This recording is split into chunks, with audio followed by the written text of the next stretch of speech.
안녕하세요. 소년법 전문 변호사 조기현 변호사입니다. 오늘은 소년재판 항고에 대해서 한번 살펴보도록 하려 합니다. 제 뒤에 보이는 서울소년분류심사원은 아직 소년재판 1심 재판이 진행될 때 아이들을 분류심사하기 위해서 수감하는 임시기관입니다. 즉 1심 재판 진행 중이라는 것은 저기 갇혀있는 애들은 아직 소년보호처분 무엇이 나올지 결정이 안 난 상태라는 거죠. 모든 아이들이 수감된 채로 재판받는 것은 아니다. 판사가 봤을 때 중대하며 특히 꼼꼼한 분류심사가 이루어질 필요가 있다라고 생각하면 몇 호 처분을 내리는 게 적당할지에 대하여 살펴본다는 거죠. 짧게는 2주에서 길게는 9주 정도까지도 갇혀 있을 수 있는데 저 서울소년분류심사원에 갇힌 뒤에 다시 소년재판 기일에 나가서 통상 종국 결정을 선고받는 경우가 대부분입니다. 이때 나오는 결정은 1호부터 10호 처분 사이로 다양합니다. 1, 2, 3, 4, 5호 처분이 나오면은 풀려납니다. 소년분류심사원에서 재판받고 바로 집에 간다는 거죠.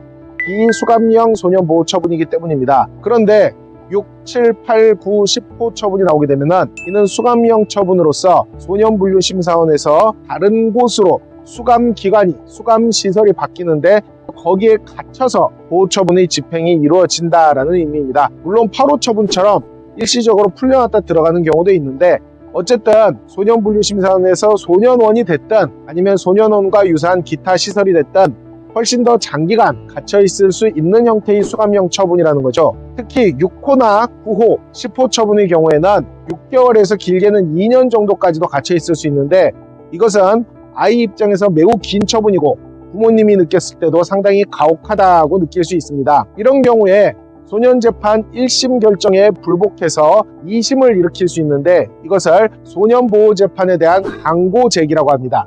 그리고 소년보호재판 2심은 형사재판 2심을 항소심이라고 하듯이 소년보호재판 2심은 별도로 항고심이라고 불립니다. 1심 판결이 아닌 1심 결정 선고에 대한 불복하는 형태이기 때문에 항고인데 더 중요한 것은 과연 항고를 했을 때 실제 실익이 있느냐, 10호 처분을 9호 처분이나 8호 처분 그 밑으로 바꿀 수 있느냐 하는 점입니다. 결론부터 말씀드리자면 굉장히 어렵습니다. 형사사건 항소심보다 소년보호 처분의 항고심이 1심 재판을 뒤집기가 더 어려운 재판인 것이 분명해요. 그러나 절대로 안 되는 것은 아닙니다. 1심에서 중대한 사실관계에 대해서 오인이 있었다든지 아니면은 1심 처분이 너무나 가혹하여 이 소년보호 처분의 입법 취지에 어긋나는 정도의 수준이라든지 이런 것을 입증하여 항고재판에서 1심 재판보다 더 가벼운 결과가 선고될 수도 있습니다. 그런데 중요한 것은 소년보호재판의 항고재판은 필수적으로 기일이 잡히지도 않아요. 그러니까 정말로 항고심 재판부에서 봤을 때 깜도 안 되는 재판이다 하면 서류만 보고 그냥 기각을 해버릴 수도 있다는 거예요. 살펴볼 만한 재판이다 싶으면은